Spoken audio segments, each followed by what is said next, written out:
a grabar. Bueno,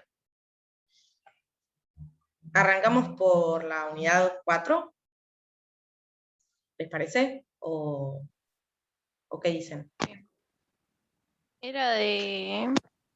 Sí, yo no tengo problema. Era la dominación hispánica. Bien.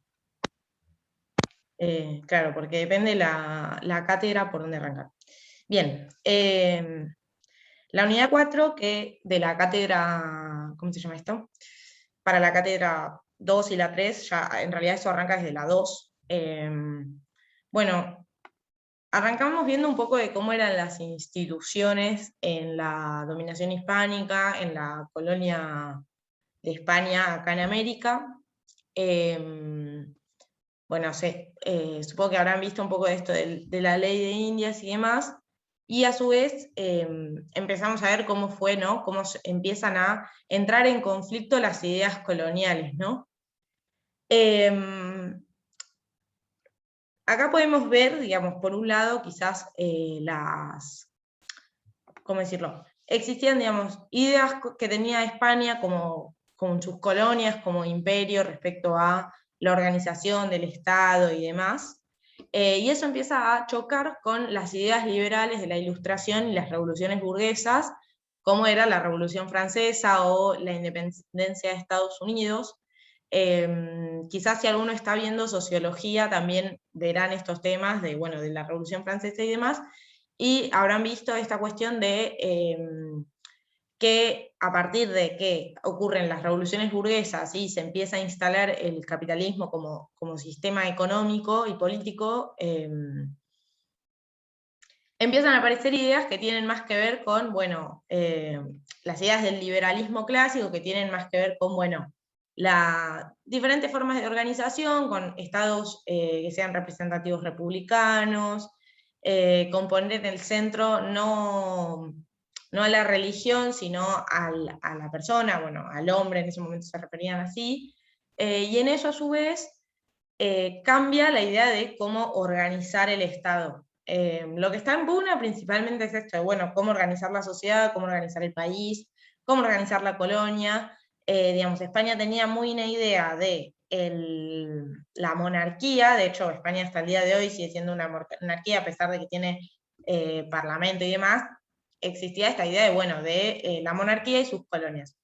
Y en Argentina, en realidad en todo lo que es las colonias del Río de la Plata, empiezan a aparecer ideas más liberales que muchos de los próceres que vamos a ver después traían de esa cuestión de nuevas formas de organización y demás, y en eso traían muchas ideas, justamente esto que les digo, de las revoluciones burguesas de Europa, respecto a liberarse del imperio español para poder construir un país y en eso discutir como otra forma de Estado.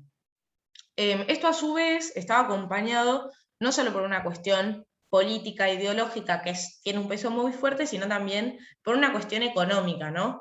Llega un momento de que, el imperio se empieza a desgastar el sistema del imperio, ya es un momento, digamos, por ejemplo, Estados Unidos ya había hecho su independencia, el sistema de los imperios, de los reinos, empieza a como, no caer todo junto, pero sí que empieza a desestabilizarse y deja de tener tanto apoyo.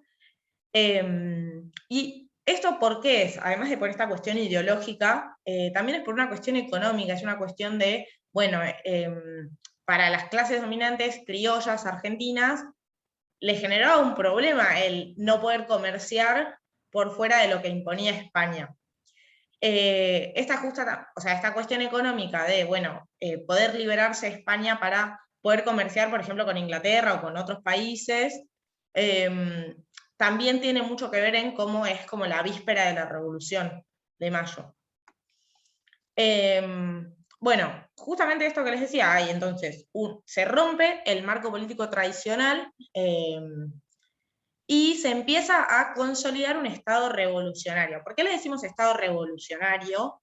le decimos, digamos, Revolución de Mayo por esta cuestión de cambiar totalmente cómo era el Estado, ¿no? No es que se hace por las vías que tenía la monarquía, se llega a cambiar cómo era el sistema, sino que al contrario, digamos, el pueblo, si queremos decirle, o los representantes del pueblo, pasan a cambiar de fondo cómo era la organización política de nosotros como colonia en ese momento. A su vez, también otro de los factores importantes, cuando hablamos de esta cuestión de la dominación hispánica, es que en España existía una crisis de legitimidad primero por las invasiones francesas, ¿no? Este es el momento de Napoleón. Esto también lo van a ver como parte de la Revolución Francesa, posterior a la Revolución Francesa en realidad. Y bueno, Francia invade España, para resumirlo mucho, y esto genera una crisis de legitimidad del imperio español, porque bueno, ¿cómo puede ser que respondamos un rey que en realidad ha sido invadido por otro país? Entonces se empieza a crear también esta situación de tensión, de ilegitimidad, y por esto también es que, bueno, cae el rey en España y pierde legitimidad acá en el Río de la Plata. Entonces, a partir de esto se desata la revolución y como, bueno, también conocerán, no es algo solo que pasa en lo que nosotros hoy conocemos como la Argentina, sino que pasa en muchos, por ejemplo, en muchísimas otras partes de lo que es el Río de la Plata, ¿no? Como Perú, Chile, Uruguay, etc. Bueno, ¿cómo podemos ubicar precedentes a la Revolución de Mayo de 1810? ¿A qué nos referimos con precedentes? Nos referimos a experiencias que fueron quizás donde se empieza a formar la revolución, ¿no? Donde se empieza a discutir, donde empiezan a aparecer las ideas revolucionarias y las estrategias y las discusiones. Quizás lo principal, entiendo yo, son los cabildos abiertos, que, muchas veces en los libros de texto y demás encontramos que los cabildos abiertos son aquellas instancias donde se discutía esta cuestión de la ilegitimidad de España, de la crisis, de cambiar la organización política del país, y a la que concurrían los sectores dominantes de nuestro país, ¿no? Es decir, casi siempre hijos de españoles, criollos, blancos, hombres, que bueno, se juntaban justamente a discutir esta cuestión de la organización política. Entonces, por un lado tenemos esta experiencia de los cabildos abiertos, y por otro lado también tenemos la organización del poder militar, que en este momento de la revolución, también justamente por ser una revolución, se plantea que el poder militar tiene que ser con el pueblo en armas, digo. Entonces, no es que, reitero lo que venía diciendo antes, cuando hablamos de esta cuestión de, la Revolución de Mayo, realmente era una revolución con la gente y el pueblo, los sectores dominantes y los sectores populares, acá no había tanto una diferencia de clases, sí que realmente era que se planteaba que todos tenían que luchar por la revolución, ¿no? Bueno, en este sentido, Liniers, que es uno de los que participa en los cabildos abiertos y demás, llama a todos los sectores a armarse, tanto a criollos, mulatos, esclavos, etcétera, etcétera, a armarse contra el Imperio Español, y todos responden animados por justamente esos sentimientos de patriotismo o de, liberarse de como una opresión mayor. Después, otra de las experiencias, quizás la más importante que ustedes van a ver, es la del Cabildo Abierto de 1810.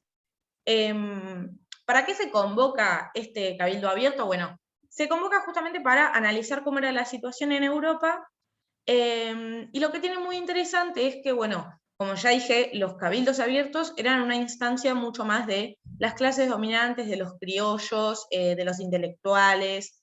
De hecho, todos los próceres que nombramos, casi todos eran militares, abogados, etcétera, gente muy formada, pero que a su vez, a pesar de, bueno, de tener esta composición de clase, ¿no? Es un cabildo que cuenta con apoyo popular. Por más que, claro, que, digamos, que el pueblo, que los sectores populares no discutían en ese cabildo, sí apoyaban que se discutiera la situación de Europa, ¿no? ¿Qué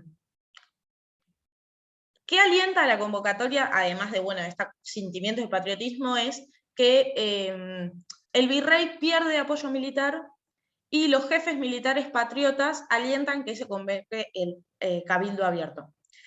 Se expresan 4 posturas en este cabildo, que son bastante importantes para entender un poco cómo era la discusión en esos años, y también cómo, bueno, posturas que vamos a seguir viendo después del cabildo. Por un lado, uno de los obispos, no recuerdo el apellido, pero bueno, uno de los obispos, que es un poco la posición que tenía la iglesia en ese momento, así que simplemente con decir que, bueno, que era un obispo alcanza, es una doctrina que en ese momento tenía la iglesia sobre, bueno, mientras exista España, le debemos soberanía y mandan en América. Y si existe un español, le debemos soberanía a ese único español. Entonces, hasta que deje de existir España, las colonias del Río de la Plata le deben soberanía. Y no pueden independizarse. Por otro lado, tenemos la postura de Castelli. Castelli argumenta, frente a esto que decía el obispo, que la autoridad de España había caducado, porque como no existía más el rey había sido derrocado por la invasión francesa, ya no tenía autoridad sobre las colonias. Y por lo tanto, la soberanía vuelve al pueblo, que elige a quién dársela. Esta postura de Castelli es súper importante, ¿por qué? Porque es una de las ideas que marcan la Revolución de Mayo, esta idea de que la soberanía vuelve al pueblo y después el pueblo elige a quién dársela, es uno de los valores más importantes que tiene el sistema representativo republicano, que es el que después de, digamos, bastante tiempo, hasta que llega la Constitución del 83, se va a establecer en nuestra Constitución, y que es una de las ideas que son también parte del liberalismo clásico, que son también, digamos, que inspira la Revolución de Mayo. Después, Villota también es otro de los que opina y argumenta, bueno, está bien que la soberanía vuelve al pueblo, pero que antes de tomar una decisión no la puede tomar solo el cabildo, ¿no? Hay que, de Buenos Aires, también hay que preguntar a Uruguay, Perú, o sea, yo ahora les digo países, en ese momento no estaba dividido así, pero hay que preguntarle al resto de los pueblos qué opinan, porque ¿cómo es? ¿Nos vamos a independizar solos? O sea, había un poco esta discusión de, bueno, cómo es la independencia, se decide solo acá y a quién aplica, bueno. Y a partir de esto, Paso le responde tomando una doctrina del derecho civil, que no tenía mucho que ver con esto que estamos discutiendo, pero él toma esta doctrina para dar una argumentación muy interesante, que él dice que, bueno, toma la doctrina de la gestión de negocios ajenos, en la que dice que, bueno, como estamos en una situación de urgencia, Buenos Aires puede tomar la decisión. Está bien, es cierto lo que dice Villota, de que, bueno, tendríamos que consultarle al resto de los pueblos, a ver qué discuten, qué opinan, pero que en este momento, como estamos en una situación de crisis, es necesario que Buenos Aires tome una decisión. Entonces, ¿qué ocurre en este cabildo abierto? Se vota por la destitución del virrey y se conforma la primera junta. ¿Quiénes van a integrar la primera junta? El presidente va a ser Saavedra, los integrantes van a ser Belgrano, Castelli, Ascuénaga, Alberdi, Mateu y Larrea, y los secretarios van a ser Paso y Moreno. Bien, ¿qué ocurre con esta primera junta? La primera junta pide a las provincias que elijan diputados para ser incorporados a la junta. De esta manera surge la Junta Grande, que la Junta Grande, bueno, promueve estas ideas de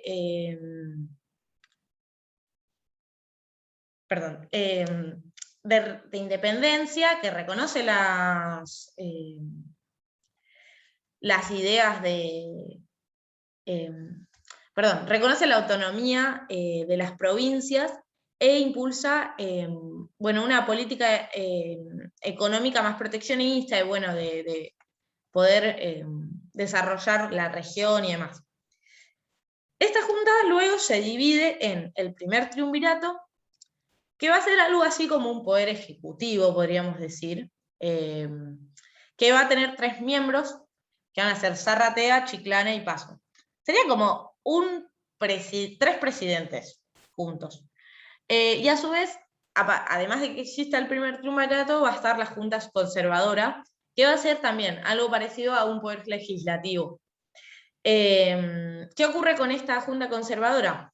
Dicta un reglamento de gobierno que no reconoce la división de poderes y que, a partir de que esto que no se reconoce, entra en conflicto y el triunvirato y el cabildo, de vuelta, o sea, volvemos a la instancia de discusión. Es muy importante el cabildo porque en estos años va a marcar cómo se discute y o sea, no es que era simplemente un lugar en el que se juntaban, era una instancia en la que se decidía y se discutía. Por esto es que el cabildo no le reconoce y le da por disuelta la junta. A partir de esto, deja de estar esta política económica proteccionista y empieza a haber una política más atándose a Inglaterra y, sacando la autonomía a las provincias. ¿Quién es el que impulsa esta política que tiene una muy fuerte idea anti-independentista y muy pro-Inglaterra? Es Rivadavia, que después, cuando sigamos avanzando en las unidades, vamos a seguir viendo a Rivadavia con esta política muy marcada, que claro, o sea, también hay que entender, ¿no?, que en las ideas de la revolución para independizarse de España, hay una parte que tenía sentimientos de patriotismo, de unir a las colonias del Río de la Plata para independizarse y para desarrollarse como pueblos y ser autónomos, y muchas ideas muy de la independencia y muy revolucionarias, como por ejemplo tenía San Martín, que después podríamos ponernos a investigar más, pero para no hacerla muy larga. Y por otro lado también había un sector que apoyaba la idea de independizarse de España por una cuestión de atarse a otro país, o sea, que deje de ser España y que pase a ser Inglaterra, por ejemplo. Y está bien, nunca fuimos colonia, como formalmente, pero que sí planteaban, una política económica atada a Inglaterra. Eso es todo lo que conformaba la Revolución de Mayo. Es decir, vamos a encontrar ideas muy diferentes, pero que a su vez todos tenían el mismo objetivo, que era sacarse a España de encima. Después de que nos sacamos a España de encima, empiezan a haber un montón de conflictos entre estas dos ideas. Bueno, después, respecto a la legislación, y esto es muy importante, seguramente se los tomen, respecto a 2 decretos que ocurren en estos años. El primero es el decreto de seguridad individual. ¿Qué es el decreto de seguridad individual? Bueno, habla un poco de la cuestión de la privación de libertad y de las cárceles. ¿Por qué es importante el decreto de seguridad individual? Porque es una base muy importante que después va a tener la Constitución. De hecho, lo que dice acá sigue siendo casi igual, les diría, al menos como principios generales. El decreto de seguridad individual, entonces, nos va a decir que ningún ciudadano puede ser penado sin un proceso legal y sin una sentencia legal, no puede ser arrestado sin pruebas, solo se puede entrar a una casa por orden judicial, y después, ya habla también del derecho de circulación y el derecho en las cárceles, digamos, de cómo deberían ser las cárceles, que habla de esta cuestión de que las cárceles tienen que ser para seguridad y no para castigo. Y lo último que dice el decreto de seguridad individual es que los derechos de seguridad individual solo pueden ser postergados en un estado de sitio.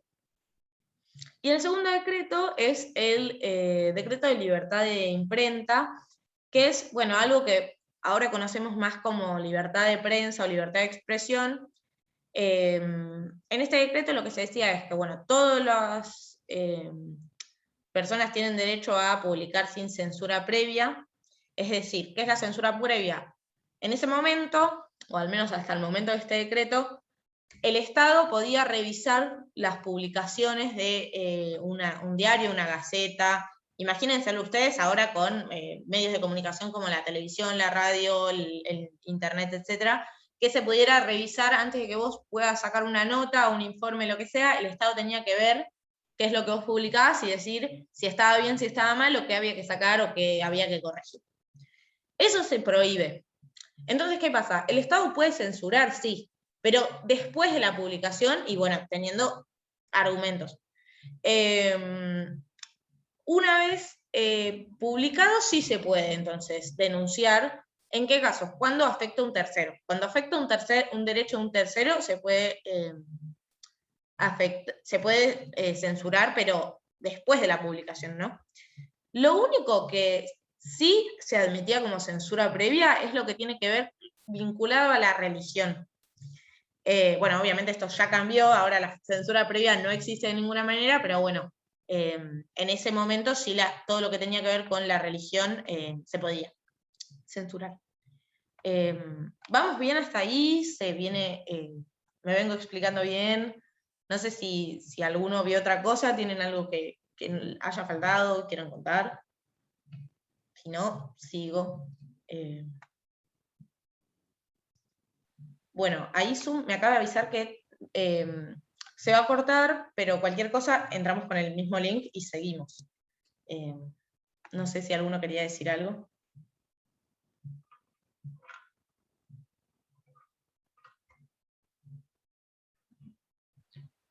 Está bien, Reni. Yo lo único que de la unidad 4 estoy muy perdida con... ¿Viste la historia esa de Isabel y eran toda una familia? No te escuché bien, Fati. Ay, ¿para qué me saco los auriculares? ¿Ahí se me escucha? Sí, ahí se escucha bárbaro. Ah, joya. A mí no me queda muy claro de la unidad 4, que era una historia de Isabel con, no me acuerdo quién más, Carlos creo que eran dos reyes. Sí. Carlos era el rey de España. Yo no sé si hay mucho más, o sea, lo que podemos hablar son cosas medio anecdóticas.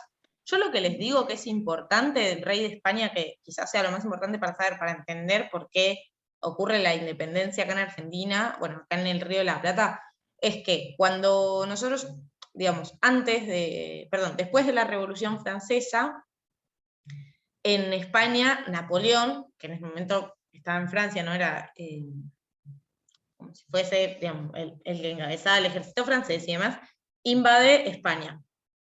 ¿Qué pasa? El rey Carlos, en ese momento, digamos, obviamente cuando invaden un país, el que está o sea, el rey o el presidente o quien sea, digamos, queda preso. Entonces, ¿qué ocurre con esto de que queda preso? Pierde legitimidad en todo su imperio. Entonces, los virreyes, que eran como si fuesen delegaciones de los reyes, por ejemplo, el rey español tenía sus virreyes en el imperio del Río de la Plata. Entonces, el virrey responde al rey, ¿no? Y el pueblo de la colonia responde al virrey. Si el virrey ya no tiene rey al que responder, entonces pierde legitimidad esta figura del virrey, entonces ya empieza a haber crisis tanto en España, que ya tenía una crisis grande, y en las colonias del Río de la Plata. Yo les diría que eso es como lo importante que tienen que saber, más que nada porque no creo que les hagan tampoco saberse muchas más cosas. Si alguno vio otra cosa y quiere contar respecto a que hayan visto algo más de la situación de España, pero yo creo que con eso van a estar bien, no creo que les tomen demasiado. Ah, dale, joya, porque yo estaba, con eso sí estaba re perdida. O sea, con lo otro no, pero con eso sí es como que no entendía mucho. No, tranqui. ¿Alguno más? Si no, sigo.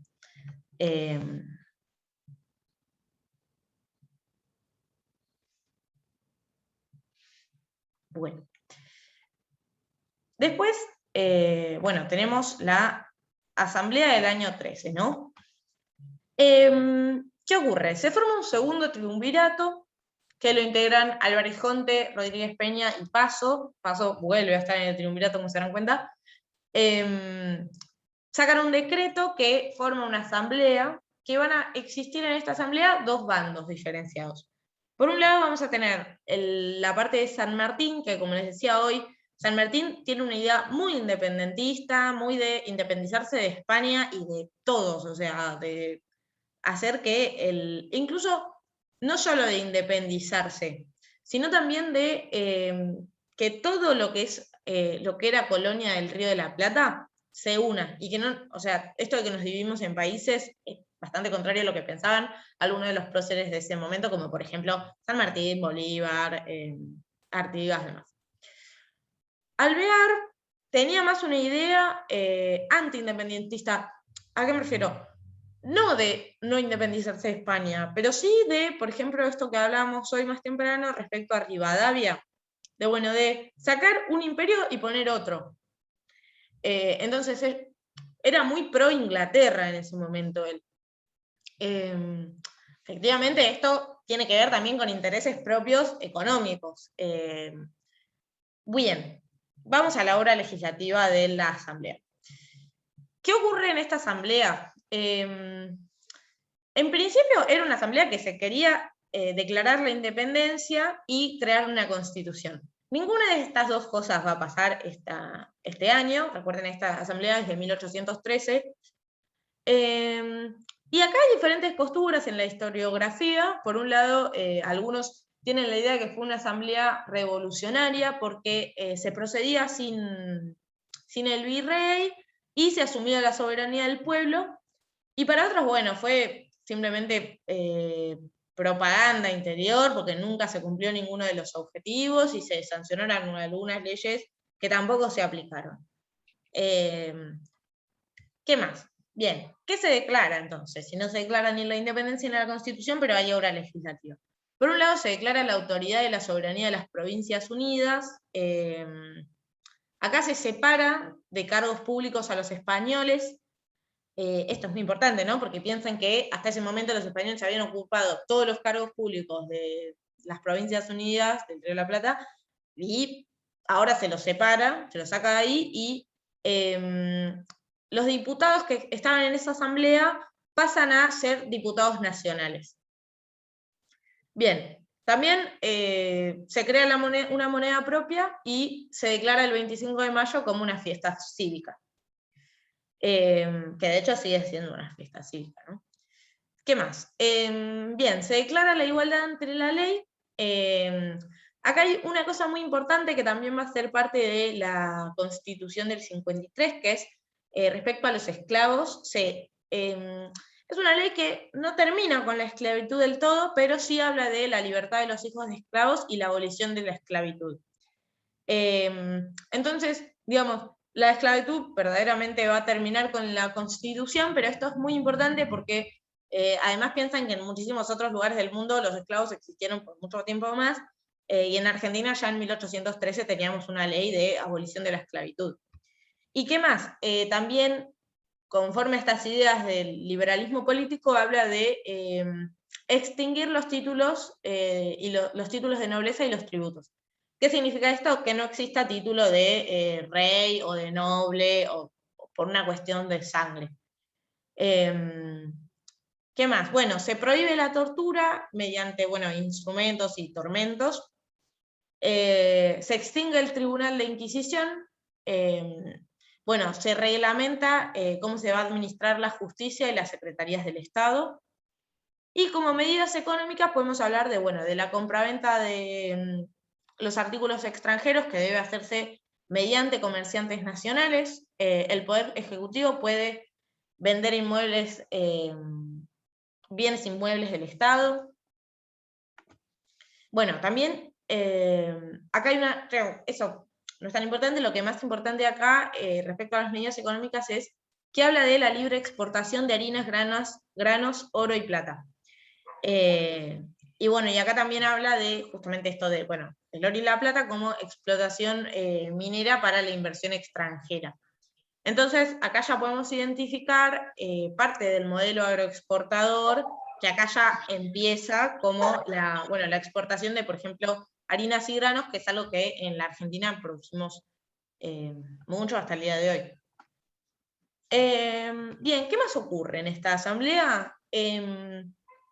La banda oriental, que básicamente para que lo puedan ubicar es Uruguay, tiene Artigas encabezando esta banda oriental, y bueno, lo que más nos va a interesar de Artigas es su visión sobre el federalismo. ¿Por qué? Porque el federalismo después va a ser la forma de Estado que nosotros vamos a adoptar en la Constitución y que tiene origen, también tiene origen en Estados Unidos, pero Artigas la empieza a elaborar pensándolo desde Sudamérica.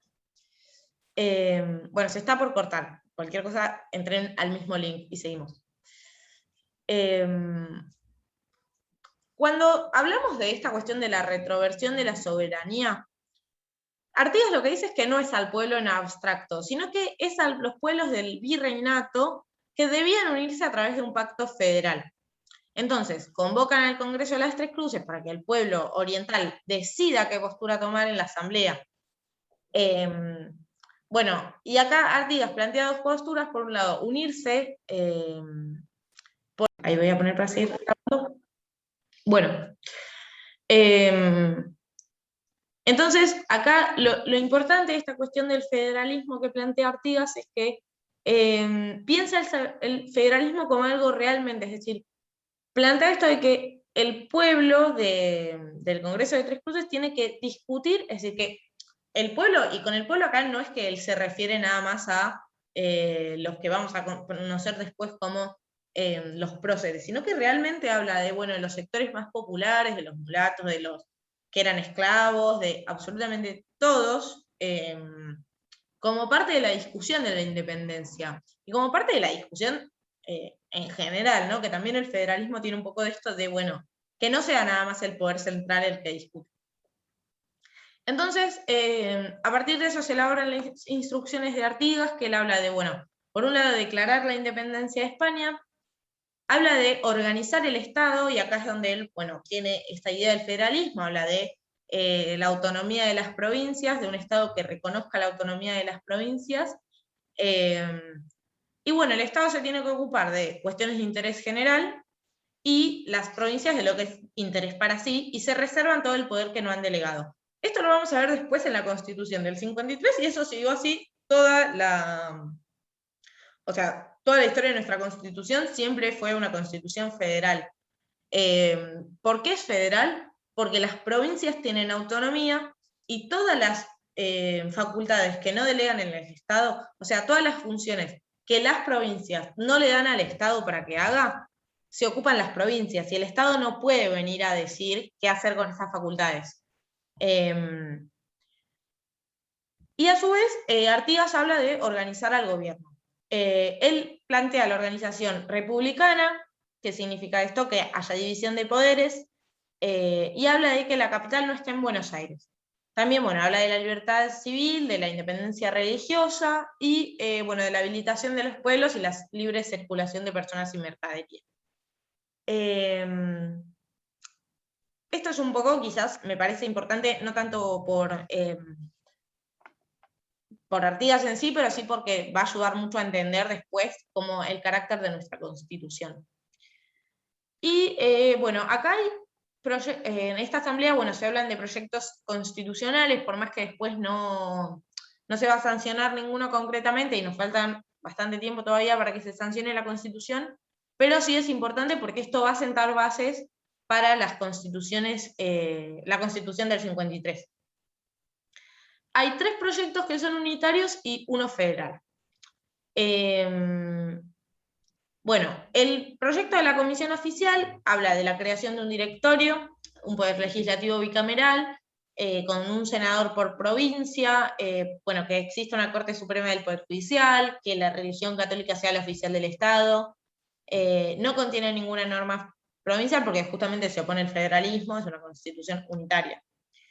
El proyecto de la sociedad patriótica, bueno, también habla de un poder ejecutivo unipersonal, un poder legislativo, que hayan 2 cámaras.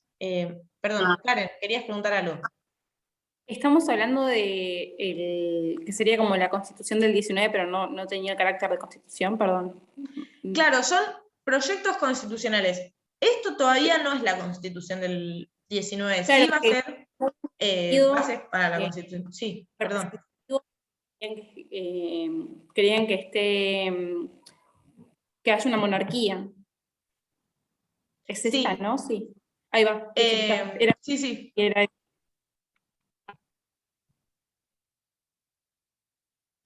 Karen, no sé si querías hablar, se te cortó.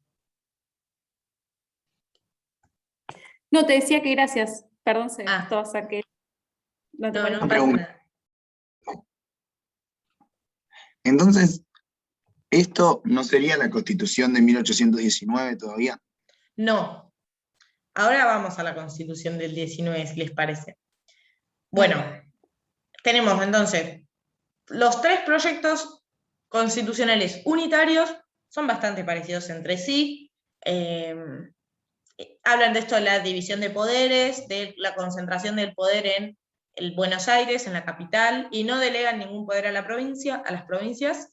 Y el proyecto federal, que es el que elabora Artigas, que bueno, habla de esto de senadores por provincia, presidencia rotativa entre las provincias y división de poderes. Si les parece, podemos ir a la Constitución del 19, no sé si les parece bien o quieren que antes veamos lo anterior. De todas maneras, lo anterior es lo que tiene que ver con el directorio, y bueno, más que el directorio, creo que lo importante está en, primero el Congreso de Tucumán, que es cuando se declara la independencia. ¿Qué podemos decir de importante de la Declaración de la Independencia? Que la Declaración de la Independencia es en nombre del pueblo, y por la autoridad del pueblo, las provincias deciden romperse el vínculo con España y ser una nación libre. Entonces, se declaran independencias de Fernando, de los sucesores de la metrópoli española y de cualquier otra dominación extranjera. Acá, como ya vemos, ya se habla de las provincias, y esto se va a repetir en pactos, proyectos constitucionales, en la Constitución del 53, hasta la Constitución que tenemos hoy, se repite, entonces es importante tenerlo en cuenta. ¿Qué más? Bueno, acá, después del Congreso de Tucumán, en realidad, durante y después, son todas ideas que terminan sin tener ningún éxito, que son lo que decían ustedes respecto a esto de la discusión sobre la forma de gobierno y la política monárquica. Primero existía una idea de, bueno, similar a lo que eran las monarquías incas, no vamos a tener, digamos, no va a tener ninguna prosperidad, al final se termina decidiendo que se termina admitiendo más la idea de la república. Pero bueno, había una discusión entre, bueno, si volver a hacer algo parecido a lo que eran las monarquías incas, o ser una monarquía, digamos, responder a las monarquías portuguesa y francesa. Y lo que preguntabas vos, Karen, hoy temprano, respecto al proyecto constitucional de 1819. La forma de Estado en el proyecto, digamos, de esta Constitución, no se establece explícitamente, pero por cómo habla de la potestad de las provincias, que en realidad casi que no habla de ninguna autonomía provincial, podemos interpretar que es unitaria. Y respecto a la forma de gobierno, respecto a, bueno, si puede ser monárquica o no, también no explicita, o sea, en ningún momento dice, como dice nuestra Constitución, que la forma de gobierno va a ser representativa republicana.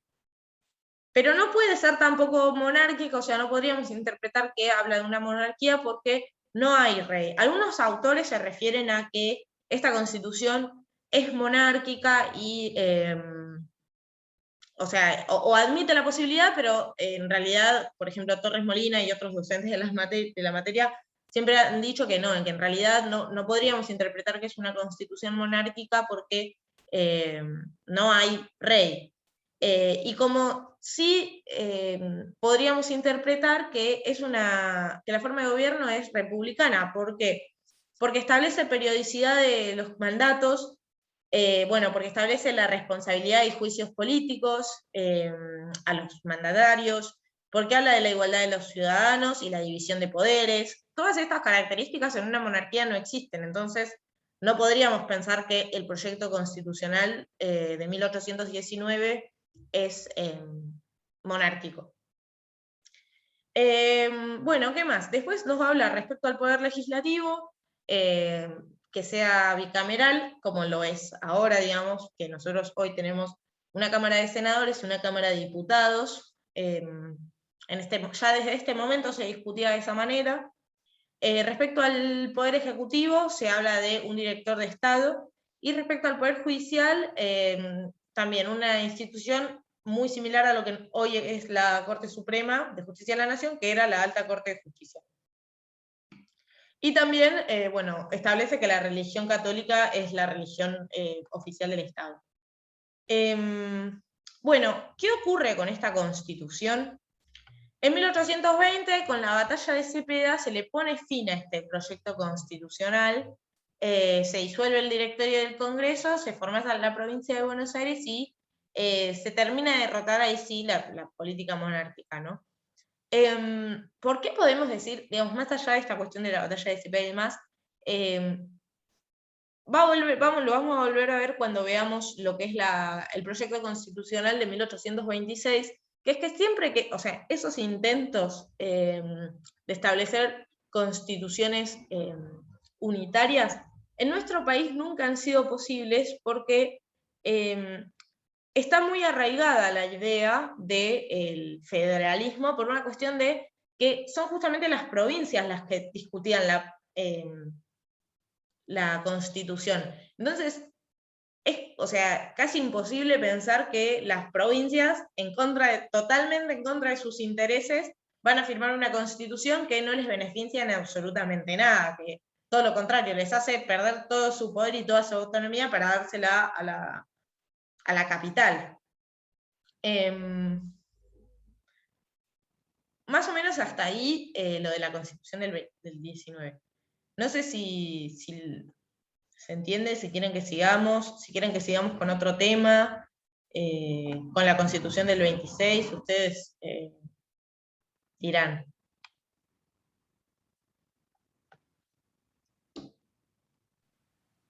Hola, yo sabes que te quería preguntar, que justo ahí se me entrecortó, ¿qué habías dicho? Estabas hablando de la Constitución y nombraste la batalla de Cepeda. Sí. ¿Qué habías dicho ahí? No, lo importante de saber de la batalla de Cepeda, hay dos batallas de Cepeda. La que estoy hablando ahora es la de 1820, después hay otra en 1860, no sé, soy bastante mala, o 59, pero esta estamos hablando de la batalla de Cepeda de 1820, que lo que hace básicamente es ponerle fin a la Constitución, el proyecto constitucional de 1819, y disolver el directorio del Congreso, a su vez de que a partir de eso también se forma la provincia de Buenos Aires. Eso es lo que ocurre. Ahí estamos hablando del año 1820. Karen, sí, estás levantando la mano. En la batalla de Cepeda después se da el Tratado de Pilar, ¿no? Sí. ¿El Tratado de Pilar termina cumpliendo o no? Eso no lo entendí, no me quedó. Bueno, un poco sí, un poco no. Vamos al Tratado de Pilar. ¿Quiénes integran el Tratado de Pilar? Como en los siguientes tratados que vamos a ver, los que integran son las provincias, y bueno, en este caso van a estar los gobernadores de la provincia de Buenos Aires, Entre Ríos y Santa Fe. ¿Que quiénes serán? Zarratea de Buenos Aires, Ramírez de Entre Ríos y López de Santa Fe. ¿Qué son, digamos, hay varios artículos, los que más nos van a interesar son el primero, el segundo, el tercero y el séptimo. El primero habla de, bueno, proponer un sistema federal, pero que se somete a voluntad popular. Acá estamos hablando, ¿no?, de un poco de como tratando de constituir una constitución, pero también como de armar el Estado, ¿no? En todo este momento estamos en un proceso de organizar el Estado en las Provincias Unidas, Y estas 3 provincias van a proponer la idea de, bueno, tener un sistema federal, pero que había que consultarlo con el resto. También establecen que cesen las hostilidades entre provincias, y a su vez, bueno, en el tercer punto se dice que se deja digamos, como responsabilidad o como facultad de la provincia de Buenos Aires calcular los costos de resistir un ejército. Esto es parte, bueno, de esto, de la constitución de un Estado, de tener un ejército para seguridad nacional, y lo que se discutía era que, bueno, que las otras provincias carecen de recursos, y que Buenos Aires, bueno, podría sostenerlo. ¿Por qué se habla de resistir un ejército, además de esta cuestión de, bueno, se está organizando el Estado y demás? Se refiere a la situación de la banda oriental. Entonces, Buenos Aires no está, digamos, obligado a defender a la banda oriental o digamos, a apoyar a la banda oriental. Y por último, se habla de, bueno, de juzgar en juicio público a la anterior administración por crímenes que comprometan a la nación. Bueno, este tratado también lo vamos a encontrar como parte de las bases constitucionales o antecedentes.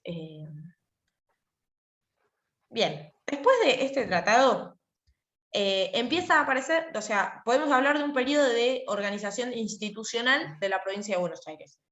El gobernador es Martín Rodríguez, está Rivadavia de ministro de gobierno, que como ya habíamos hablado, bueno, qué carácter de gobierno tenía Rivadavia, qué ideas tenía, una idea muy unitaria. Buenos Aires en este momento prosperó mucho económicamente, pero muy a costa del resto del país. Y no tenía mucho interés en consolidar, digamos, a todo lo que era el Río de la Plata. No le interesaba la banda oriental ni el resto, sino que buscaba, no les interesaba para nada esa liberación, y tenían más una política imitando a Europa. Bueno, acá lo que podemos hablar es de los 3 poderes de la provincia, del poder legislativo. También vamos a tener representantes por la ciudad, por la Campaña y por Carmen de Patagones, 24 de la ciudad, 22 por la Campaña y 1 de Carmen de Patagones. Se eligen por ley electoral. En este sentido, bueno, habla de que puede votar todo hombre mayor de 20 años. Bueno, en este momento el voto era oral y público, y se usaba el sistema de lista completa. El Poder Ejecutivo, bueno, el gobernador lo iban a designar los legisladores, duraba 3 años, y bueno, obviamente una de las cuestiones importantes acá es que se requería ser nativo para ser gobernador de la provincia de Buenos Aires. ¿Para qué agregan este artículo concretamente? Es para que San Martín no pudiera ser gobernador de la provincia de Buenos Aires. Bueno, después también nos habla de cefalía, no importa mucho esto realmente, y de secretarios de Hacienda, Gobierno y Guerra. Y por último, el Poder Judicial, que elimina los cabildos y crea juzgados de primera instancia y juzgados de paz. Bueno, en este momento también ocurre el origen de la deuda externa con un empréstito que se llamaban los Baring Brothers de Inglaterra, que bueno, nada, quizás es más una cuestión para entender cómo era la política que tenía Rivadavia, de una deuda que se le pide a una empresa, o sea, a Inglaterra, a una empresa, o sea, sí, a Inglaterra, y digamos, nunca llega la plata acá. ¿Por qué? No llega. Una parte nunca se mandó, y otra parte se mandó en letras y no en oro. Entonces, nunca se pudo usar la plata que llegó, y en estos años, digamos, que hubo endeudamiento, tampoco es que esa plata de endeudamiento se pudo usar, sino que lo único que sirvió es para quedar como, digamos, dependientes a Inglaterra. Pero bueno, eso no es que lo tienen que saber, quizás es más un dato para aportar y entender cómo es lo de la deuda, perdón, la política de Rivadavia. Ahora sí, vamos a el proyecto de Constitución de 1826. Antes de entender el proyecto de Constitución de 1826, tenemos que entender el Congreso de 1824 a 1827. Esto es también obra de Rivadavia. De hecho, vamos a ver algunas leyes que tienen mucho que ver con esta idea que hablábamos de cómo pensaba el país Rivadavia, que por un lado hace un tratado con Inglaterra, que, bueno, Inglaterra reconoce la independencia de las Provincias Unidas, y establecen libertad de comercio, ley de presidencia en la que, bueno, se crea un poder ejecutivo nacional que centralizaba el poder, Rivadavia asume entonces el poder ejecutivo, la ley de capital que se nacionaliza el territorio de la ciudad de Buenos Aires, y en este momento, digamos, ¿qué ocurre cuando se nacionaliza el territorio de la capital de la ciudad de Buenos Aires? Desaparece institucionalmente la provincia de Buenos Aires. Entonces, digamos, ¿por qué nos interesa este dato? Porque estos cambios en la provincia de Buenos Aires, vieron que hoy hablábamos de, bueno, que era la provincia de Buenos Aires la que tenía los recursos y la posibilidad de, por ejemplo, mantener un ejército, es decir, la provincia de Buenos Aires, igual que hoy en día, tiene un gran peso en la política nacional, y esos cambios van a afectar mucho a las ideas de liberalismo y unitarismo. Volviendo. Después está la ley de consolidación de la deuda externa, que, bueno, se consolida la deuda anterior a 1820 y se garantiza el pago con tierras de propiedad pública. Se nacionaliza también la deuda de Buenos Aires. Y bueno, acá Mariana Moreno señala, o sea, critica mucho esto, justamente por atender un poco a la posibilidad de progreso del país y ir en contra de la ley fundamental y demás.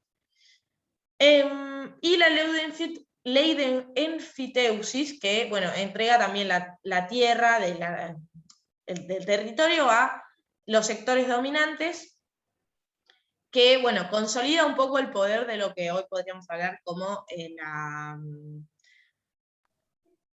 ¿cómo decir? Terratenientes, digamos, los terratenientes o, digamos, lo que hoy conocemos como, por ejemplo, la sociedad rural, tiene mucho origen en esta ley porque se le otorga mucha tierra a muy pocas personas. Bueno, se crea el Banco Central y también acá empieza a pensarse un poco más lo que es el debate entre los unitarios y los federales. Está tocando una tos asquerosa, Dios, me pica la garganta. Estoy empezando a toser como loca, no me gusta. Bueno, hasta ahí vamos bien. Ahora vemos el proyecto de Constitución de 1826.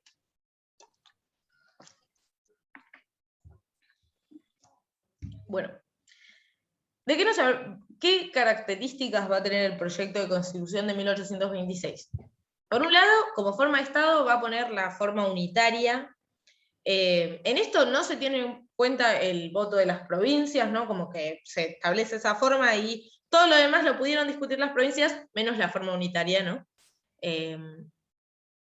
Bueno, se habla de la división de poderes, la administración de las provincias va a ser mediante que el presidente elige los gobernadores y los consejeros de administración provinciales, y como forma de gobierno va a establecer la forma representativa republicana, como ya venimos viendo que en casi todas aparecía. Y acá hay un debate muy interesante respecto a cómo es la ciudadanía y sobre el voto. Acá la Constitución del 26 va a establecer que no podían votar los peones, los soldados, ni las clases populares.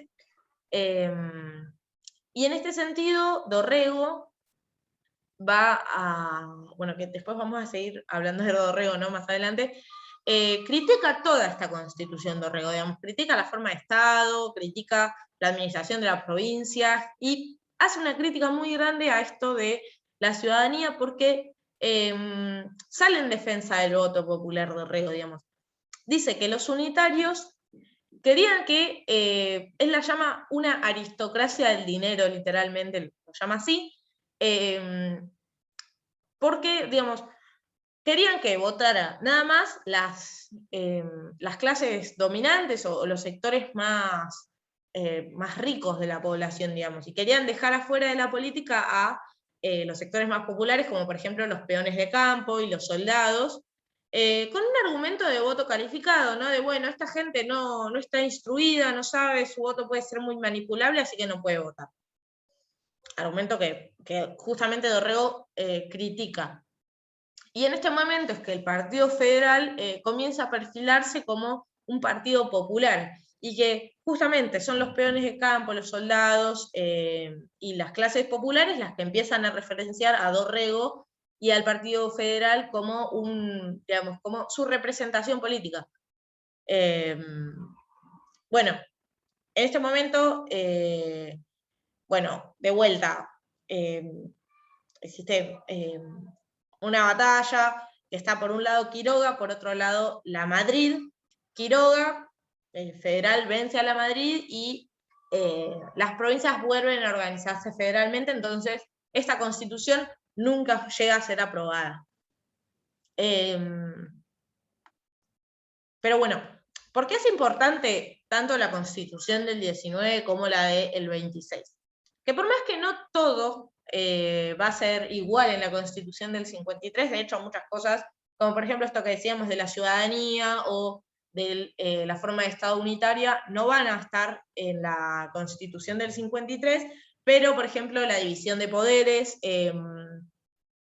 esta cuestión de que hayan 2 cámaras en el poder legislativo, y un montón de otras cuestiones se van a tomar en la Constitución del 53.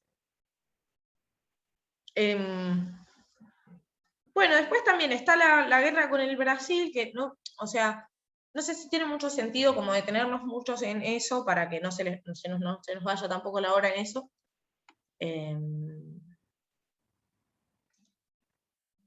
Bueno, si quieren ya podemos ir... estamos bien hasta ahí, quieren que sigamos, que frenemos. Si quieren que sigamos con otro tema, ustedes digan.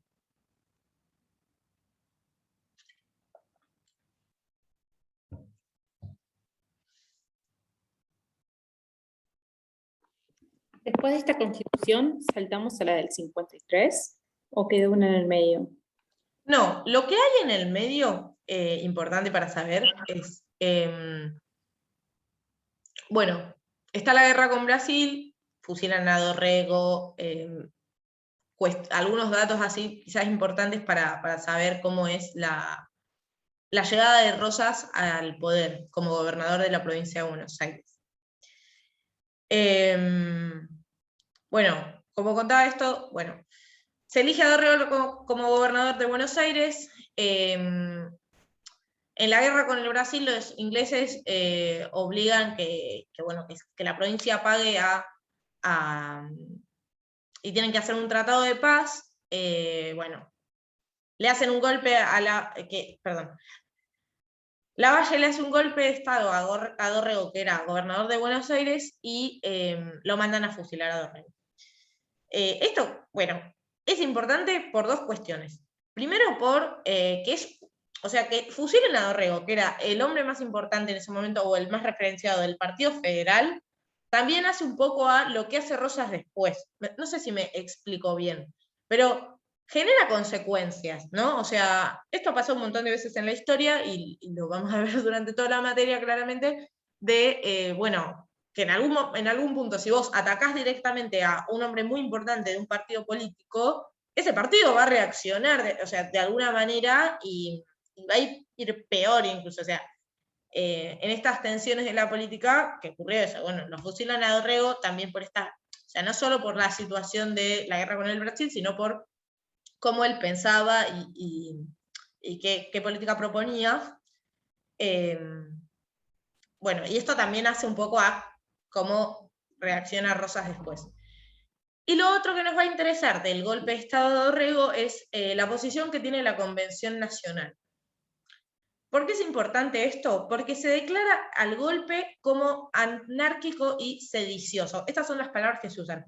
Y declaran que también que el asesinato de Dorrego es un crimen de alta traición contra el Estado, y bueno, y le declaran a Lavalle la guerra.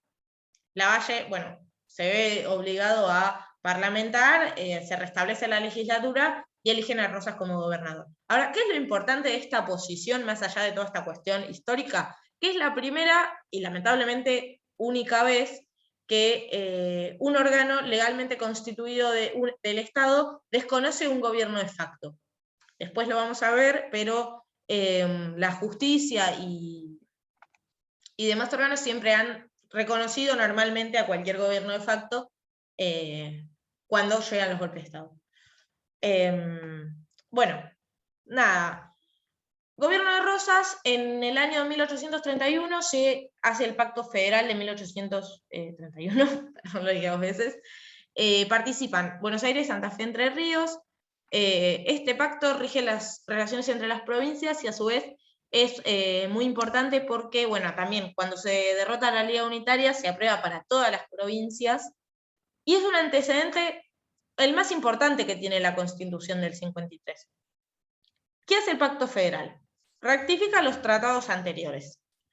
Obliga a las provincias a resistir cualquier invasión extranjera.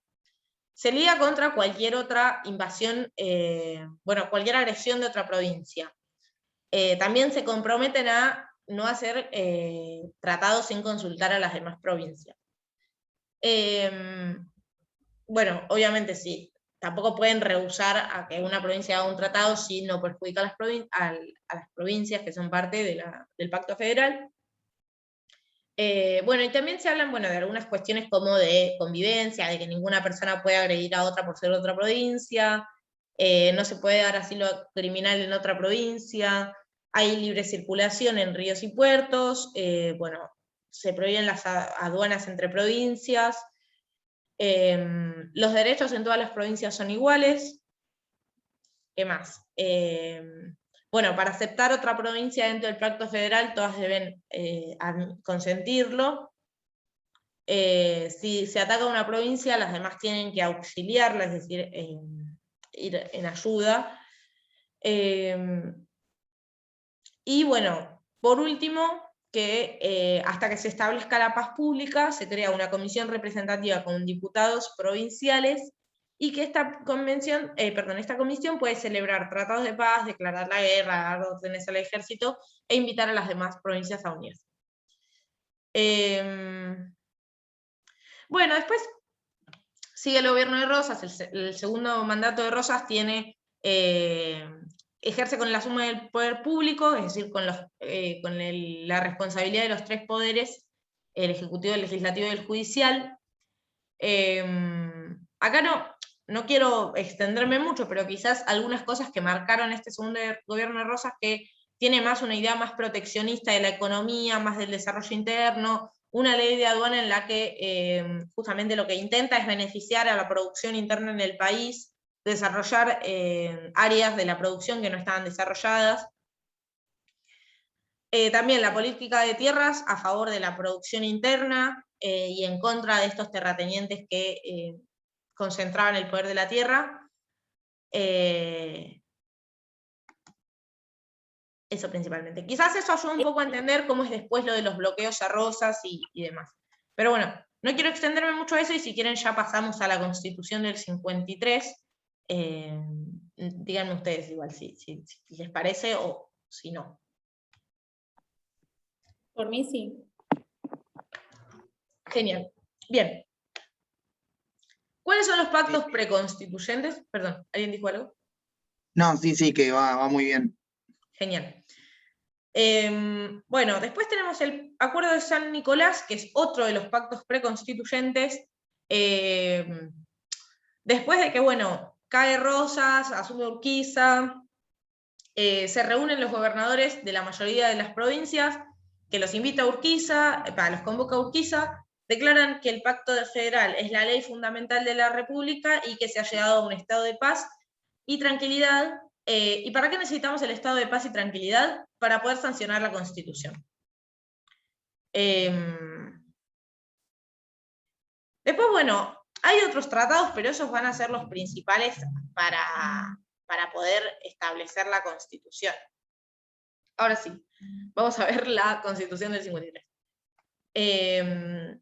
Quizás se corte, pero bueno, de última entramos de vuelta y seguimos.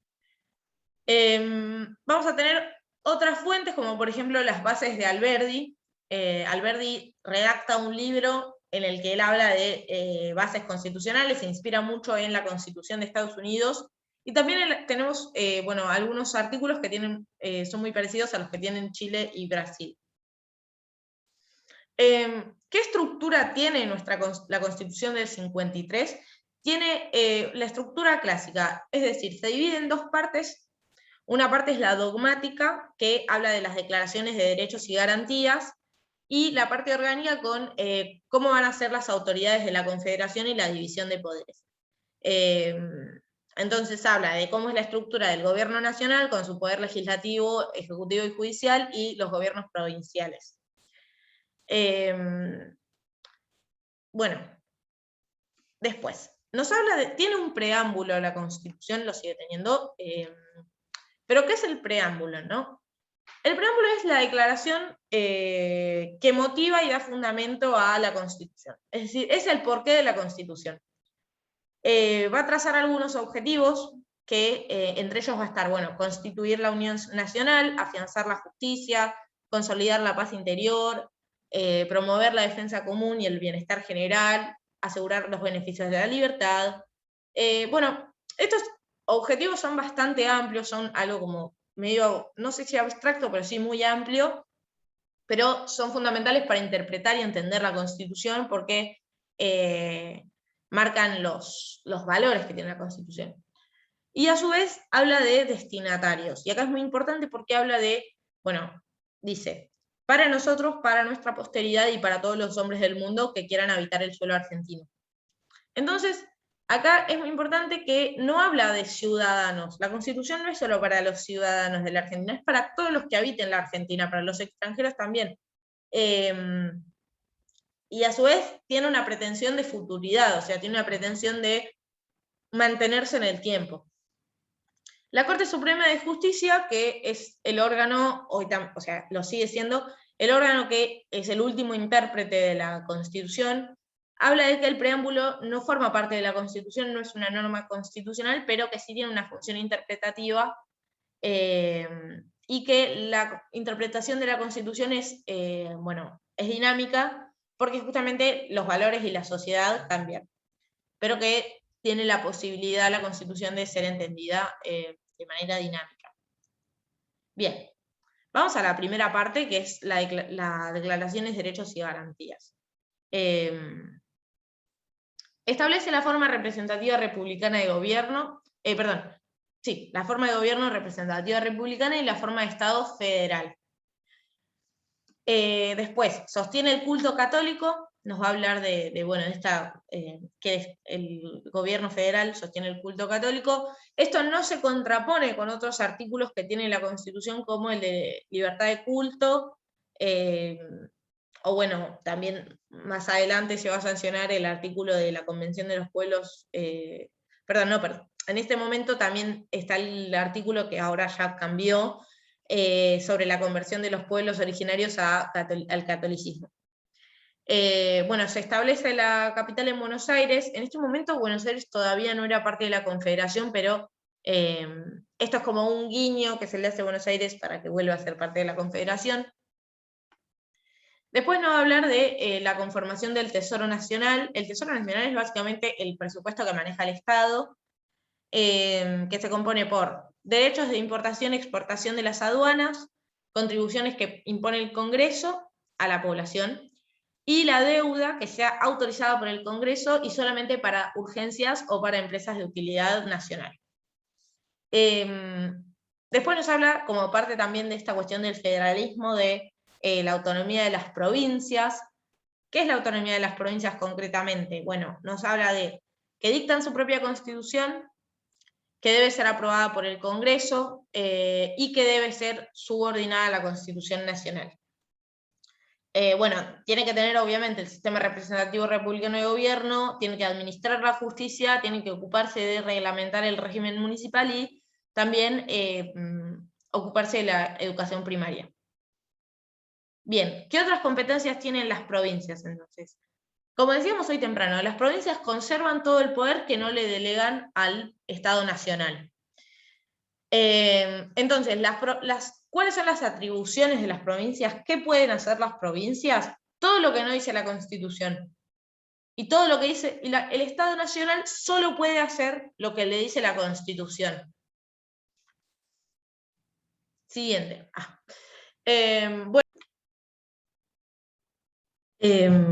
Bueno, hablando del tema, siguiendo con el tema de las provincias, el gobierno federal puede intervenir las provincias en caso de necesitar restablecer el orden público, en caso de, por ejemplo, sedición, o en caso de tener que proteger la seguridad nacional de un ataque exterior. Después, la Constitución también define la sedición como toda fuerza armada o reunión de personas que se atribuya a los derechos del pueblo, se atribuya a la soberanía del pueblo, y peticione su nombre. O sea, si ocurre esto, se está cometiendo el delito de sedición. ¿Y por qué argumenta esto la Constitución? Porque justamente el pueblo solo gobierna mediante sus representantes creados por la Constitución. Bueno, ¿qué más? Las aduanas solo pueden ser nacionales, no pueden ser provinciales. Se pueden incorporar nuevas provincias a la Constitución para formar una provincia dentro de otra o unificar dos provincias, necesita ser aprobado por la legislatura y el Congreso. Después, el artículo 14, que sigue siendo el mismo hoy, habla de los derechos civiles. Nos va a decir que, bueno, todos los habitantes gozan de los derechos civiles, que no son derechos absolutos, sino que, bueno, están reglamentados por las leyes del Congreso. Acá, de vuelta, no dice ciudadanos, dice habitantes. Entonces, es algo que se sigue manteniendo hasta hoy, que los derechos civiles en la Argentina son aplicables a cualquier habitante. Algunos de los que nombra, para que se hagan una idea, no es que tienen que sabérselos en orden, pero para que sepan, son, bueno, el derecho a trabajar y ejercer industria lícita, navegar y comercial, peticionar a las autoridades, bueno, el derecho a transitar, a permanecer, entrar y salir del territorio argentino, publicar en la prensa las ideas sin censura previa, bueno, usar y disponer la propiedad, bueno, asociarse con fines útiles, profesar, digamos, la libertad de culto, y bueno, enseñar y aprender, entre otros. Pero bueno, para que tengan una idea de algunos ejemplos de derechos civiles. ¿Qué más? Después, bueno, otro artículo que refuerza esta idea de que los extranjeros residentes en la Argentina tienen los mismos derechos civiles, no están obligados a pagar ninguna contribución forzosa ni a adquirir ciudadanía. Acá una aclaración que me parece que vale la pena hacer es, la Constitución del 53, bueno, más adelante hay un artículo que habla de eso, si no me equivoco, si no es que me lo salteé, va a hablar de el fomento a la inmigración extranjera a la Argentina. Especialmente la inmigración de Europa. Entonces se buscaba mucho esto de que los europeos vengan a poblar la Argentina, y también por una cuestión de la idea que existía en una parte de las clases dominantes de que, bueno, que venga Europa, Argentina. Por eso es que tiene tanta libertad para los habitantes que no sean ciudadanos. Que de hecho, si nos ponemos a ver constituciones de otros países, no es así, y en Argentina, bueno, siempre se ha mantenido así, de esta manera. Después, bueno, si se acuerdan que hoy hablábamos de la cuestión de la esclavitud, la Constitución del 53 abole la esclavitud, habla de que, bueno, dice, la esclavitud en la Argentina no existe. Si llegaran a haber esclavos, quedarán libres a partir de esta Constitución, y se le dará una indemnización a los dueños. Bueno, y se prohíbe la compraventa de personas. También está reconocido el derecho de igualdad, habla de que, bueno, todos los habitantes son iguales ante la ley. Ahora, bueno, está igualdad formal, ¿no? Claramente. Después nos habla del derecho de propiedad, de que la propiedad es un derecho inviolable, que solo se puede ser privado de la propiedad mediante una ley o una sentencia fundada en ley, o por expropiación de utilidad pública, que tiene que haber una previa indemnización. También habla de la propiedad intelectual, que bueno, habla de que en la propiedad intelectual el autor es propietario de su obra de por vida, y bueno, y después de 70 años, corresponde a los herederos por 70 años, y después pasa a ser propiedad pública. Después nos habla de garantías penales, que esto es muy parecido a lo que hablábamos hoy más temprano respecto a la seguridad en las cárceles y demás, y a los derechos del derecho penal. Nos va a decir, bueno, esto de que no se puede ser penado sin juicio previo, que sin una ley anterior, y no se puede ser juzgado por comisiones especiales. Nadie puede ser obligado a declarar contra sí mismo, tampoco se puede ser arrestado sin orden escrita de un juez. Siempre tiene que existir la defensa en juicio, y también no se puede entrar a la casa, digamos, la policía no puede entrar a la casa de alguien sin una orden escrita de un juez. Lo mismo con la correspondencia. También en las garantías penales se incluye la abolición de la pena de muerte por causas políticas, y los tormentos y azotes y ejecuciones. En este momento dice ejecuciones y lanzas, cuchillo, bueno, tiene mucho el contexto de ese momento. Y por último dice que las cárceles serán sanas y limpias, y que serán para seguridad y no para castigo. Bueno, respecto a las acciones privadas, también va a decir que, bueno, que las acciones privadas están exentas a las autoridades en cuanto no dañen el orden público y la moral pública, y no se perjudique a un tercero. Y también habla del principio de legalidad, que, bueno, el principio de legalidad significa que ningún habitante está obligado a hacer lo que no manda la ley, ni privado de hacer lo que no se prohíbe por ley. Bueno, el artículo 23 nos habla del estado de sitio. ¿Qué significa esto? Que el Congreso puede dictar estado de sitio en caso de conmoción interior o ataque exterior, cuando se pone en peligro la Constitución y sus autoridades. Lo declaran ambas cámaras en caso de conmoción interior, y por ataque exterior puede declararlo el Senado. Ahí mandó Lu. Lu, estamos repasando la Constitución del 53. Estamos yendo más o menos por orden, o por tema. Bien, acá está el artículo que hablaba más temprano respecto al fomento de la inmigración europea. Una de las cuestiones importantes para este fomento es que no se pueden poner ningún impuesto al ingreso al país, ni limitar a ningún inmigrante si su intención de estar en el país es bueno, de actividad productiva. Bueno, la navegación de los ríos es bajo leyes argentinas, los tratados internacionales tienen que ser conformes a la Constitución Nacional. Otra de las cuestiones que habla respecto a esto de la supremacía de la Constitución es que las leyes no pueden ser alteradas, perdón, los principios y garantías que hay en la Constitución no pueden ser alterados por leyes del Congreso. Y un artículo que es muy característico de esto que hablábamos más temprano respecto a Rosas, es que el Congreso no puede otorgarle al Poder Ejecutivo facultades extraordinarias o la suma del poder público. Este artículo está hecho para Rosas. Bueno, no para Rosas, pero sí para esa situación. Se declara nula la potestad de darle facultades extraordinarias o la suba del poder público al Poder Ejecutivo. Pero bueno, sí, es un artículo dirigido a Rosas. Después el artículo 30 habla de la reforma constitucional.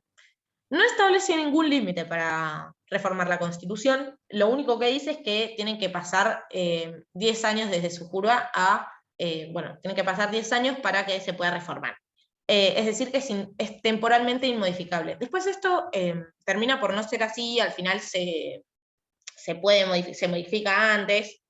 Bueno, el Congreso tiene que declarar la necesidad de la reforma mediante una ley, decir qué partes se tienen que reformar y aprobarse con 2/3 de la Cámara. La Convención Constituyente es la que realiza la reforma, efectivamente. Tiene que conformarse por representantes del pueblo y, bueno, nuestra Constitución, al tener estas características en su reforma, podemos interpretar que es una Constitución rígida. Bueno, también decía que la iniciativa de la reforma la tiene el Senado y, bueno, por último, en la parte de declaraciones de derechos y garantías nos va a hablar de las leyes fundamentales. Esto va a incluir la Constitución Nacional, los tratados internacionales y leyes federales, que son el bloque federal. Y las autoridades y las leyes de las provincias tienen que subordinarse a estas leyes, no pueden ir en contra y no pueden modificarlas. Y es la Corte Suprema de Justicia la que tiene que controlar esta supremacía. Y la segunda parte, que es la de, bueno, la parte orgánica, que tiene que ver con las autoridades de la Confederación, nos va a hablar de, primero, el gobierno federal, ¿no? Y vamos a hablar del poder legislativo. ¿Cómo se va a componer el Congreso? Como ya decíamos hoy más temprano, bueno, vamos a tener un Congreso bicameral, una Cámara de Diputados y una Cámara de Senadores. La Cámara de Diputados va a tener representante del pueblo de las provincias y de la capital. Se va a hacer por elección directa, proporcionalmente a la población. Bueno, duran 4 años, son reelegibles, y se va renovando por mitades cada 2 años. La Cámara de Diputados se le establecen algunas iniciativas, es decir, temas en los que puede tomar la iniciativa, que son los impuestos, el reclutamiento de tropas y el juicio político. Bueno, también acá vamos a hablar de, nos va a definir la Constitución, qué es el juicio político. El juicio político es una manera de examinar la actuación política. La Cámara de Diputados puede acusar, obviamente con pruebas, y con 2/3 de los diputados a funcionarios frente al Senado, que es quien hace el juicio y dicta la sentencia. Entonces, el juicio político no lo hace el Poder Judicial. ¿Se entiende esto? Es un juicio que hace el Congreso a, bueno, ¿quiénes pueden ser sujetos del juicio político? Presidente, vicepresidente, ministros, diputados, senadores, jueces de la Corte y gobernadores. Después esto se va a reducir muchísimo. Sigue existiendo el juicio político, pero lo vamos a tener para menos cantidad de sujetos pasivos.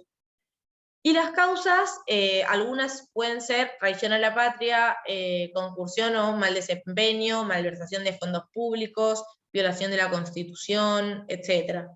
Como verán, son causas muy amplias, o sea, es muy fácil acusar a cualquiera juicio político básicamente, pero bueno, se supone que tiene que ser una situación muy contundente para declarar el juicio político. ¿Y cuál es el efecto que genera? Que a la persona que se le hace el juicio político, y bueno, si el Senado aprueba esto, se destituye de su cargo.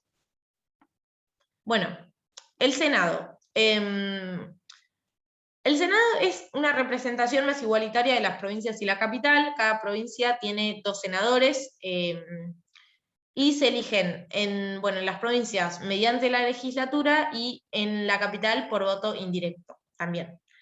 Bueno, en este momento duraban 9 años, se renovaba la Cámara por tercios cada 3 años, y el vicepresidente, igual que ahora, preside el Senado. Bien, atribuciones del Congreso. ¿Qué son las atribuciones del Congreso? Son las cuestiones en las que el Congreso puede tener la iniciativa. Bueno, va a poner una fecha para sesiones ordinarias. Se habla de, que también se puede revisar la validez de la elección de los miembros. No se puede, acá habla de, ningún legislador puede ser molestado, usa esa palabra, por las opiniones o discursos en el ejercicio de sus funciones, y no pueden ser arrestados a menos que lo encuentren delinquiente. Algunos ejemplos de qué le corresponde al Congreso, ¿no? Porque no los vamos a dar, no se tienen que aprender todos tampoco, pero habla un poco sobre, bueno, legislar sobre aduanas, derechos de importación y exportación, decidir los impuestos, contraer deuda, establecer el Banco Nacional, fijar el presupuesto, acordar subsidios del Tesoro Nacional a las provincias, reglamentar la libre navegación de los ríos, habilitar puertos, hacer sellar y, bueno, autorizar la emisión de moneda, dictar los códigos civil, penal y de minería,